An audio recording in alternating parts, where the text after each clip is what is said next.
Hey everybody, welcome to this week's podcast. Make sure to stick through to the end to see the drawing for the winner of the giveaway of Roarke's Clear NES Shell. I talked about that last week. And also, anybody who prefers to listen on iTunes podcast service, it's sort of fixed. I had to unsubscribe and resubscribe on my phone, and when I did it, everything seemed to work. And I tested it on a few friends' phones. Basically, I had to unfollow myself, then, double swipe up to close the app, reopen the app, research for RetroRGB, and then everything appeared.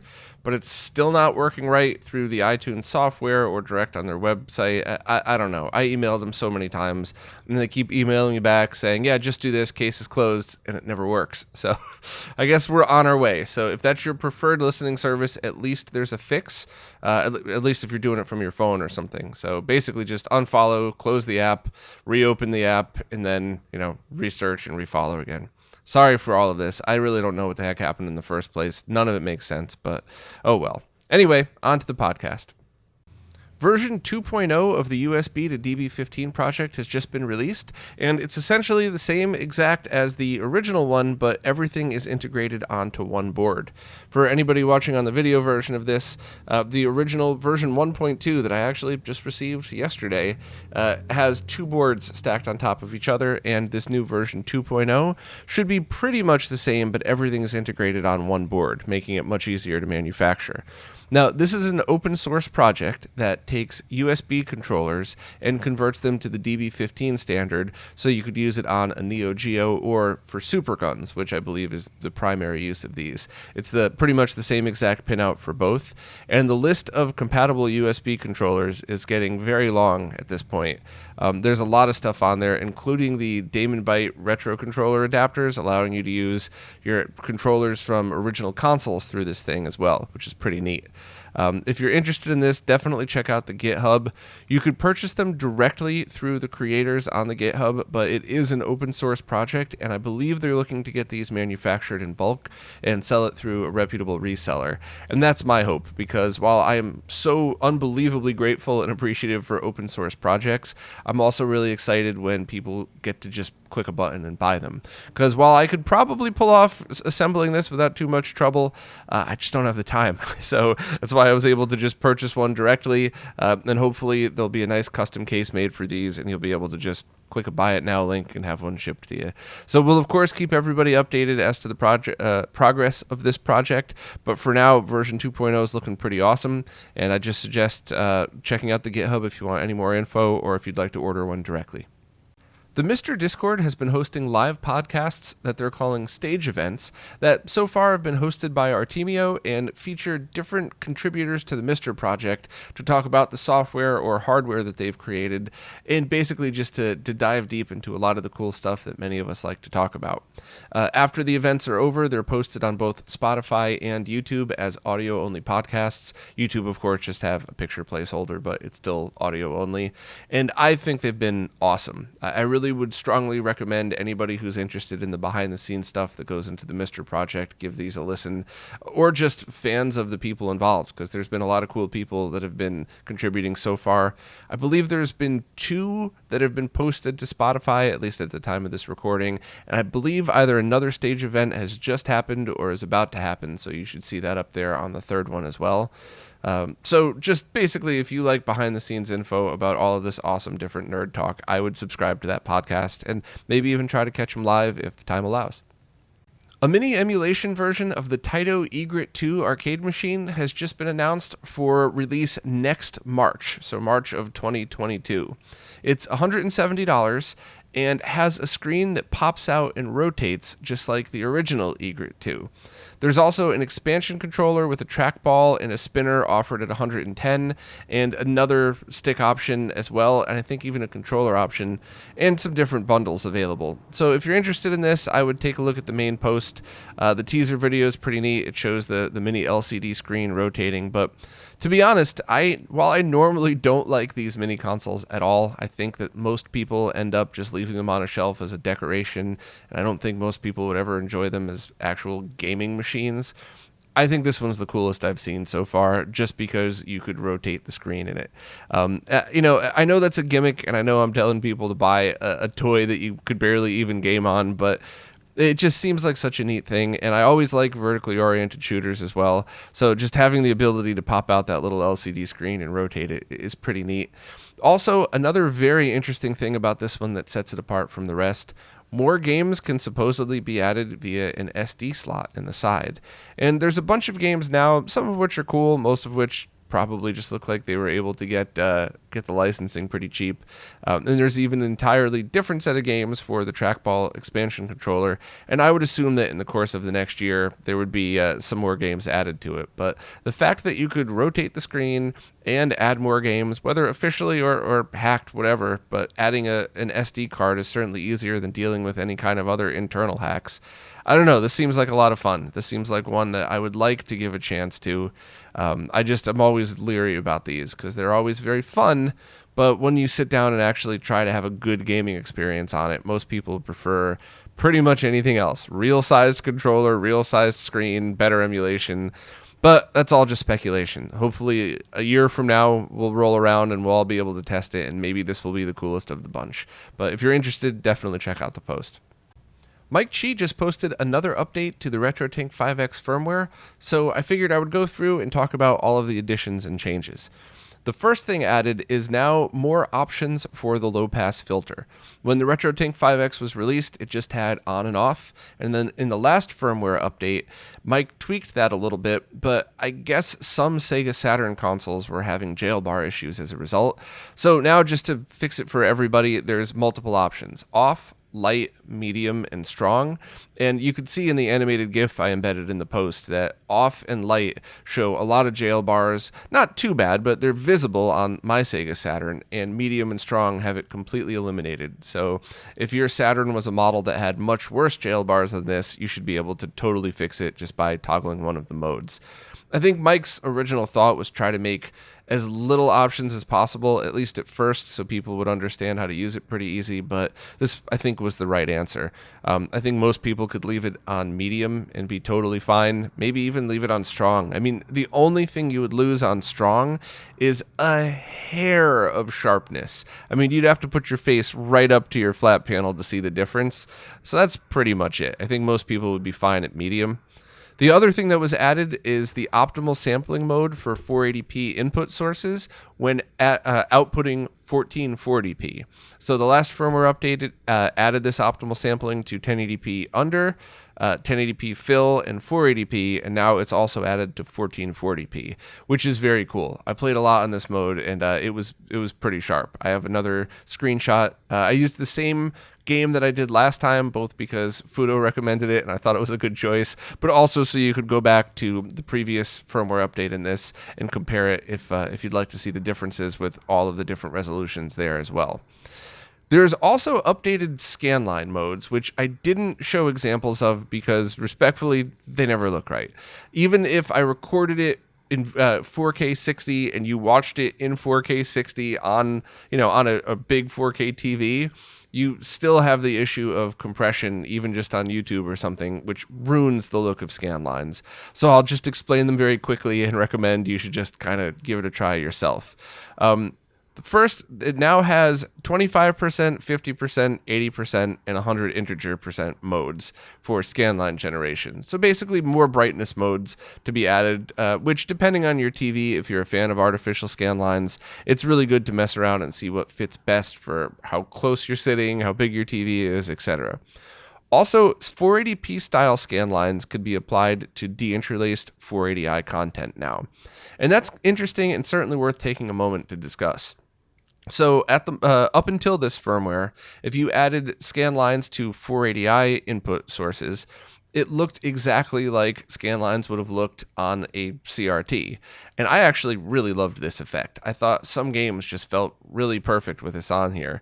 However, if you were really looking for that 480p scanline look, so like what a Dreamcast would have looked like on a VGA monitor back in the day, that's not the same look. And I do completely understand that mentality of, hey, if we're deinterlacing this, why can't we fake it to look more like 480p native would have? And that's what this new style of scan lines can do. You could add this on to 480i input sources and try to get it to look a little bit more like a native 480p source with scan lines would look. So a very cool mode, but once again, it's something that you just have to try for yourself because it's going to look different on every display and it's going to get compressed to heck if I tried to do it in a video or something. Also, updating the firmware on the RetroTINK 5X is super easy. So please check out the video that I did a month or so ago that shows how to do it. The video is way longer than the update takes. I think the video is like 5 minutes long or something. And once you get used to it, the update takes like 2 minutes. So I would just use that for reference, but it's a super easy update. And as always, I strongly recommend everybody get all of these newer firmware updates. And if you do find any bugs, just like we found last time, Mike's obviously been jumping on this stuff and really just hitting everything that comes through. I've been very impressed always at RetroTINK firmware updates, but it's been great too for any of the people who are able to get the RetroTINK 5X. And when the new batch is able to come up for sale, at least you know that now you have an even more stable product than was already stable before. So it's very cool to see this stuff come in. So check out the post for more info. And if you already own a RetroTINK, definitely update it. I just released a video called Choosing the Right Cable for Your Classic Console, which is the first in a Getting Started series that I'm going to be putting out over the next few months. And the basics of this video is for your average person who just wants info on how to connect their classic consoles to CRTs or flat panels, watch the first 9 minutes of it, 9-ish, maybe 9:30 or something. And that should give you everything that you need to at least get started figuring out, okay, I have these consoles, I have these cables, I have this display, what do I do with it? And then the next half of the video is just more detailed explanation of what's up with SCART. Why are there voltage issues? There's visualizations of the voltage and different things. I got a few things wrong, but it was wording. I really didn't mean, I didn't mean to say wrong facts, but it was more like, I think this could have been called when I really should have said you should visualize it as not, I don't know. It's still pretty good as far as I know, and as far as the feedback has been. And I think it's a good resource for trying to figure out what the whole big deal of SCART cables has been the past few months. I talked about that part before, so I'll skip to the end. I won't go through that. But basically, SCART cables that are built wrong have given SCART a bad name. And the cable manufacturers who make good cables have tried to do things to compensate, to try to help integrate your other cables, like that adapter for the FrameMeister I showed. That was designed as a Band-Aid to help people who already bought bad cables. And I really just wanted to clear up the confusion about it, because I think it's very easy to accidentally spread misinformation, and if you don't have the whole story, it's so easy to hear somebody, like, especially when a respected developer in the retro gaming community has a complaint about SCART or C-Sync or something else. It's very easy to hear that and go, holy crap, is my cable bad? Am I not supposed to use that? Why is it bad? And I think this clarifies all of that. And I did make the point a couple of times that if you've bought links from RetroRGB, that you're fine. And I did not do that as shameless self-promotion. A little bit, but it was more because I got so many messages over the past few months, ranging from questions to blaming me for linking to bad cables. And I just wanted to make sure that I, as politely as possible, way more polite than I'm being right now, just let everybody know, if you bought a cable through a link on RetroRGB, it's because I bought that cable too and tested it, and probably even have been corresponding with the people who sell them just to give feedback and stuff like that. So I just wanted to put everybody's mind at ease. If you bought something, there's always exceptions to the rule. You could have had something that showed up defective. You could have bought something that a few years later you find you could have a better version of, just like, cars, computers, and everything else in the world. But as far as safety is concerned, you really don't have to worry about anything. And I also hopefully clarified the whole, it's probably easiest to use composite video as sync in most scenarios, but if you want to use C-Sync, that's awesome too, as long as you get it right. If you don't get it right, that's where you're in big trouble. So I don't know. Hopefully this stuff, hopefully I was able to clarify everything.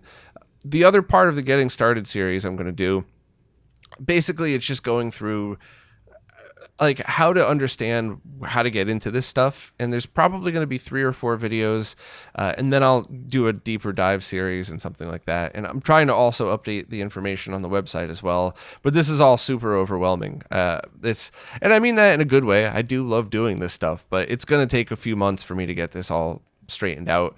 But hopefully I'll be able to put together a series that anybody of any skill level could just walk up and either watch a couple videos or read on the website or both, and be able to just confidently understand, why do I need to spend $60 on a RetroTINK when my TV already has composite video inputs, and that crazy wacky YouTuber said this $20 adapter works fine. Like, I just want to make sure that all of that information is clear, because I want people to spend their money in the right places and not waste it on stuff. Because that's the 2 things that people have said to me a lot over the years when I meet them at expos, back when those were a thing.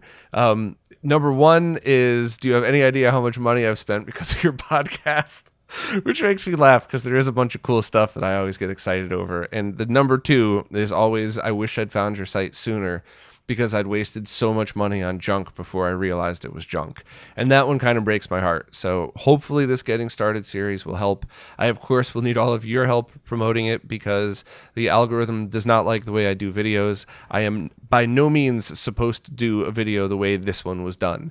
I was supposed to release a 10-minute and 30-second video that's meant for everybody, and then ramble longer if I needed to make it to 10 minutes, and then a second video on a second channel that's for the more technical stuff, knowing that it's not going to get a lot of clicks. I refuse to do that. I mean, I have respect for YouTubers, but that's not me. I'm trying to get information out there to people in the easiest way possible.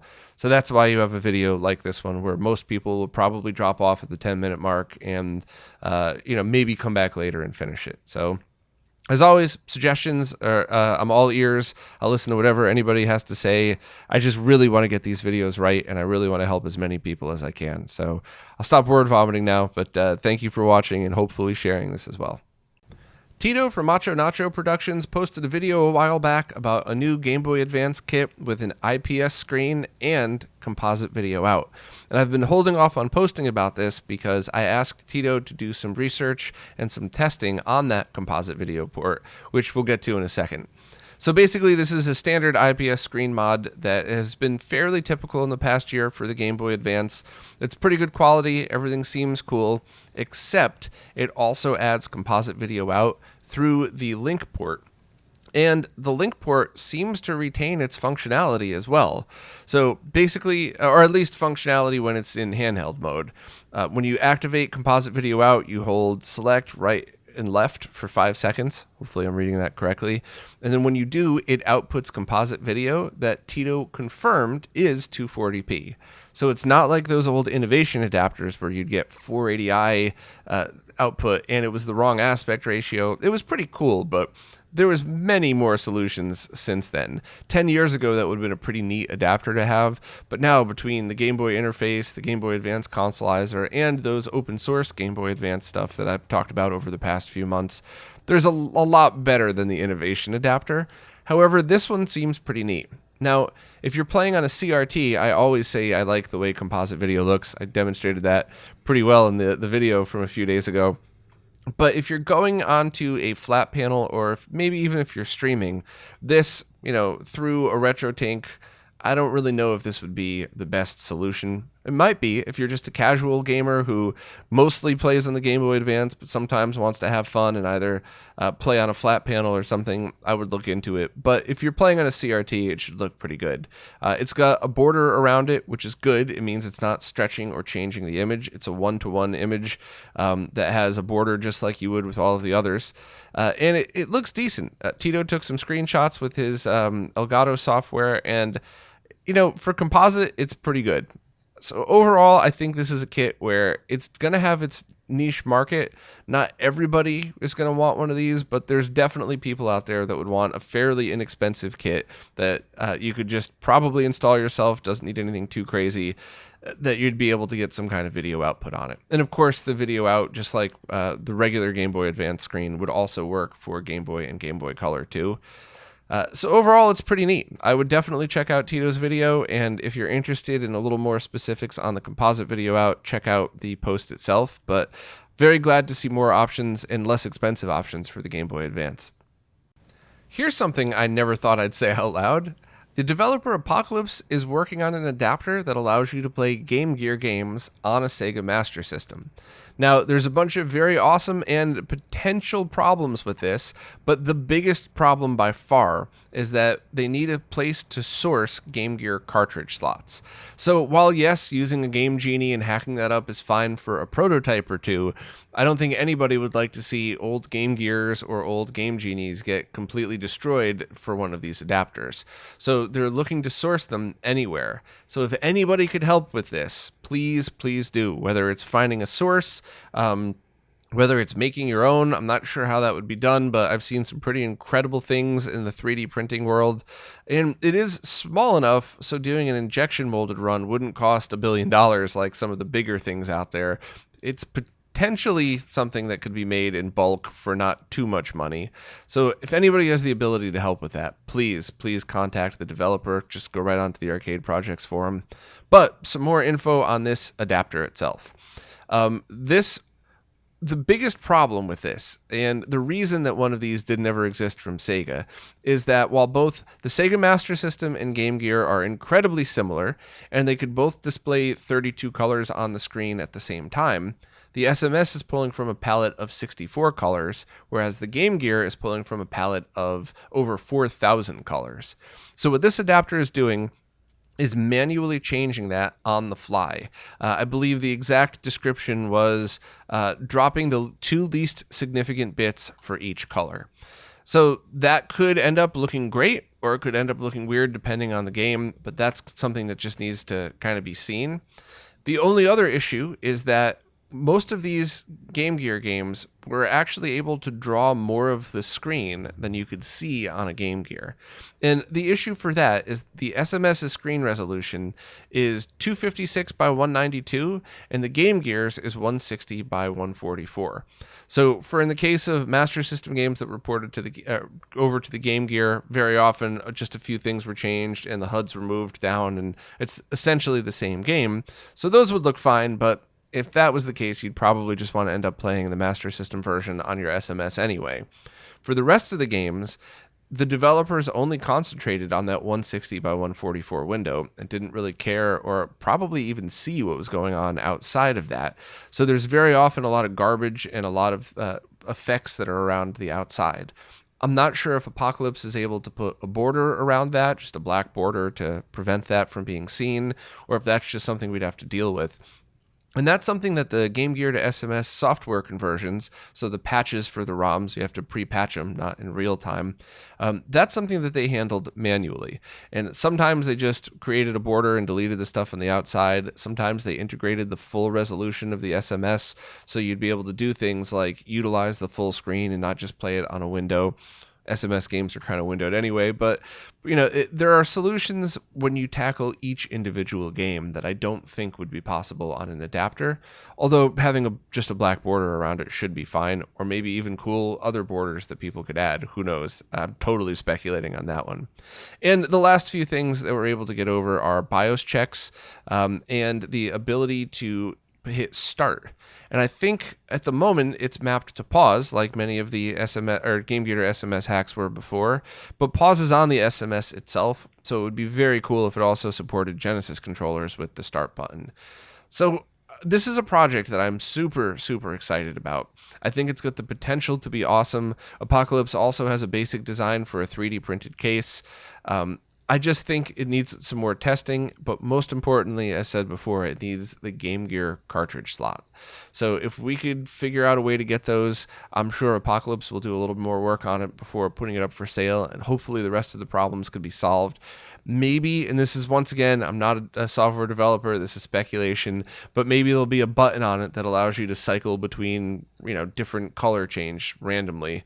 Or maybe there's another button that could toggle a black border on and off or something. I don't really know, but I hope that if cartridge slots are found and the potential for production happens, that things like this would be tackled and, at the very least, we'll get the questions answered and see for ourselves. But I'm just pretty excited because, I mean, I had a whole page on RetroRGB describing how this could never be done. And anybody watching this, seeing with their own eyes, this absolutely is possible and being done right now. So hopefully this is something we'll all be able to purchase at some point. But for the last time, please try to find us a Game Gear cartridge slot in bulk, not one or two, being able to buy them in the hundreds or maybe even thousands if you have to. Okay, now it's time to pick the winner for the Roarke giveaway of the clear controller. This is an NES controller with his clear shell and clear buttons. This also has the convex buttons, not concave, so it's Game Boy style. And I also included the original yellowed case just because I don't waste any of this stuff. If you want more info on exactly what this is, please check out last week's podcast. And especially if you want more info on Roarke, the crazy story of the stuff that he went through, and of course the link to the GoFundMe, please click on that video. It's a very scary podcast to listen to, especially if anybody's been in a car accident. Be careful, you might be triggered listening to that. And if possible, please consider donating to the GoFundMe. But as always, I like to do these giveaway drawings in real time so everybody can see that it's all legit. It's a little rambly and it takes a little longer. So I just want to make sure that everybody knows that I am actually doing it legit. So filtering by the people who posted giveaway, filter duplicate users, which means that you could post 1,000 times and it just counts as one. Include replies to comments, that's just in case somebody replied to somebody else, and filter comments based on the word giveaway. So let me get the YouTube comments. It's loading up. Should only take a few moments. And now we're going to hit start. And the Kip Blaster. The Kip Blaster is now the winner of this very awesome controller shell. Please just post in the comments of this video right here, and I'll make sure that I can get this out to you. Shipping's on me, so just enjoy this. It's very awesome, and if once again all of you could spread the word about Roarke's recovery.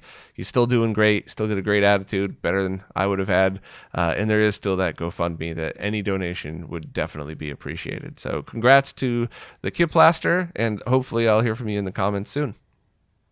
Well, that's it for this time. As always, thanks so much to everybody who watches, listens, plays nicely in the comments, and of course, thank you to everybody that supports in any way possible.